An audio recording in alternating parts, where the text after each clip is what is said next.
Assalamualaikum warahmatullahi wabarakatuh. Pada zaman Nabi Muhammad SAW, ada seorang pemuda yang tidak pernah lalai dari membaca Al-Quran, dan sangat berbakti kepada orang tuanya. Pakaiannya hanya 2 helai saja, sudah terlalu lusuh untuk dipakai sehingga tidak ada orang yang menghiraukannya.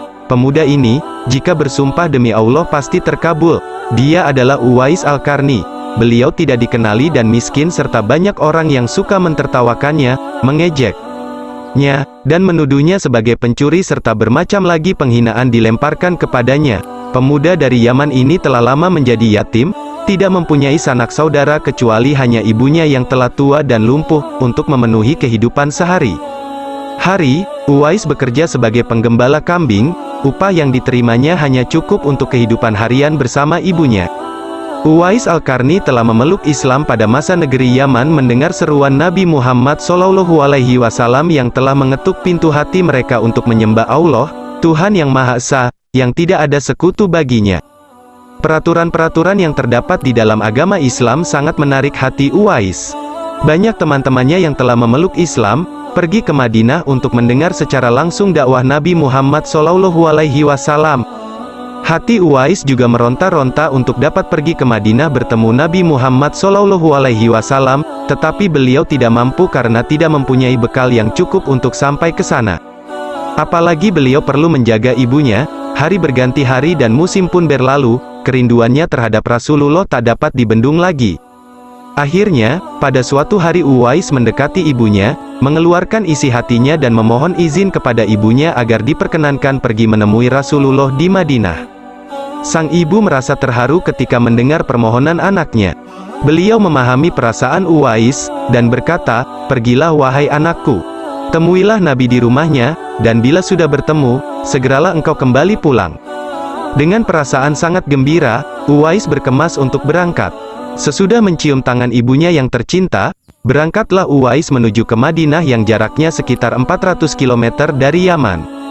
Dengan waktu yang cukup lama, akhirnya tibalah Uwais Al-Qarni di kota Madinah.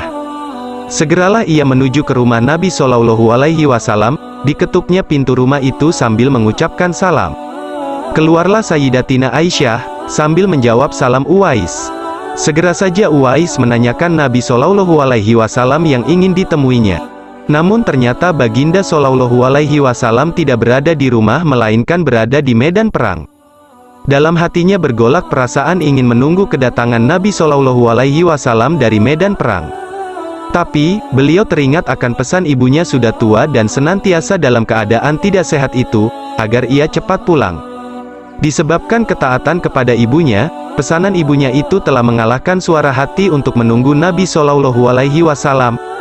Ia akhirnya berpamitan kepada Sayyidatina Aisyah untuk pulang. Sepulangnya dari perang, Nabi SAW langsung bertanya tentang kedatangan orang yang mencarinya. Nabi Muhammad SAW menjelaskan bahwa Uwais Al-Qarni adalah anak yang taat kepada ibunya. Beliau adalah penghuni langit, ia sangat terkenal di langit.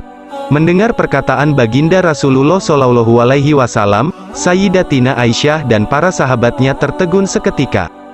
Lalu kata Sayyidatina Aisyah, "Memang benar ada seseorang telah datang mencari Rasulullah, tetapi orang itu segera pulang ke Yaman, karena teringat akan ibunya yang sudah tua dan sakit sehingga beliau bimbang meninggalkan ibunya terlalu lama."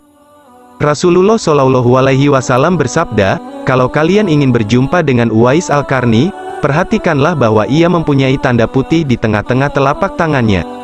Sesudah itu Baginda SAW memandang kepada Sayyidina Ali dan Sayyidina Umar lalu bersabda, "Apabila kalian bertemu dengan dia, mintalah doa dan istighfarnya untuk kalian karena dia adalah penghuni langit dan bukan penghuni bumi."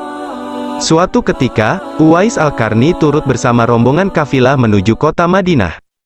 Melihat ada rombongan kafilah yang datang dari Yaman, bersegeralah Khalifah Umar dan Sayyidina Ali mendatangi mereka dan menanyakan apakah Uwais turut bersama mereka. Rombongan itu mengatakan bahwa ia ada bersama mereka dan sedang menjaga unta-unta mereka di perbatasan kota. Mendengar jawaban itu, mereka berdua bergegas menemui Uwais Al-Qarni. Sesampainya di tempat Uwais, Khalifah Umar dan Sayyidina Ali memberi salam. Namun rupanya Uwais sedang melaksanakan sholat. Setelah mengakhiri sholatnya, Uwais menjawab salam kedua tamu agung tersebut sambil bersalaman. Sewaktu berjabatan, Khalifah Umar segera membalikkan tangan Uwais, untuk membuktikan kebenaran tanda putih yang berada di telapak tangan Uwais, sebagaimana pernah disabdakan oleh baginda Nabi. Memang benar, dia penghuni langit.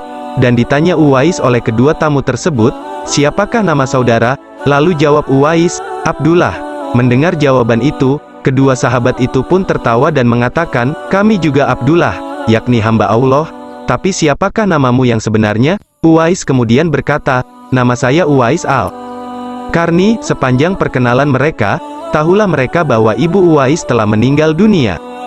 Itulah sebabnya, beliau baru dapat turut serta bersama rombongan kafilah dagang itu. Akhirnya, Khalifah Umar dan Ali memohon agar Uwais berkenan mendoakan untuk mereka. Uwais enggan dan dia berkata kepada Khalifah, sayalah yang harus meminta doa dari kalian. Mendengar perkataan Uwais, Khalifah berkata, kami datang ke sini untuk mohon doa dan istighfar dari Tuan. Disebabkan didesak oleh dua sahabat besar ini, Uwais al-Qarni akhirnya mengangkat kedua belah tangannya lalu berdoa dan membacakan istighfar. Setelah itu Khalifah Umar berjanji untuk memberinya uang negara dari Baitul Mal kepada Uwais sebagai biaya hidupnya. Uwais menolaknya dengan lembut dengan berkata, hamba mohon supaya hari ini saja hamba diketahui orang. Untuk hari-hari selanjutnya, biarlah hamba yang fakir ini tidak diketahui orang lagi. Setelah kejadian itu, nama Uwais kembali tenggelam dan tidak langsung terdengar beritanya. Beberapa waktu kemudian, beredarlah kabar bahwa Uwais al-Qarni telah meninggal dunia. Anehnya, pada saat dia hendak dimandikan tiba-tiba terlalu banyak orang yang berebut hendak memandikannya. Dan ketika dibawa ke tempat pembaringan untuk dikafankan, begitu ramai orang yang menunggu untuk mengkafannya. Demikian pula ketika orang pergi hendak menggali kuburnya. Di sana ternyata sudah ada orang-orang yang menggali kuburnya hingga selesai. Ketika usungan dibawa menuju ke pemakaman, luar biasa banyaknya orang yang berebut hendak mengusungnya. Meninggalnya Uwais al-Qarni telah menggemparkan masyarakat kota Yaman. Banyak terjadi hal-hal yang amat mengherankan penduduk Yaman. Sedemikian banyaknya orang yang tak dikenali datang untuk mengurus jenazah dan pemakamannya, padahal Uwais adalah seorang fakir yang tidak diketahui banyak orang. Sejak ia dimandikan sampailah ketika jenazahnya hendak diturunkan ke dalam kubur, ada saja orang-orang yang telah siap melaksanakannya terlebih dahulu. Penduduk kota Yaman tercengang. Mereka bertanya-tanya, siapakah sebenarnya engkau wahai Uwais al-Qarni? Bukankah Uwais yang kita kenal, hanyalah seorang fakir yang tidak memiliki apa-apa, yang kerjanya hanyalah sebagai penggembala kambing dan unta, tetapi, ketika hari wafatmu, engkau telah menggemparkan penduduk Yaman dengan hadirnya manusia-manusia asing yang tidak pernah kami kenal. Mereka datang dalam jumlah sedemikian banyaknya, mereka adalah para malaikat yang diturunkan ke bumi, hanya untuk mengurus jenazah dan pemakamannya. Baru saat itulah penduduk Yaman mengetahui siapa Uwais al-Qarni yang ternyata tidak terkenal di bumi tetapi sangat terkenal di langit.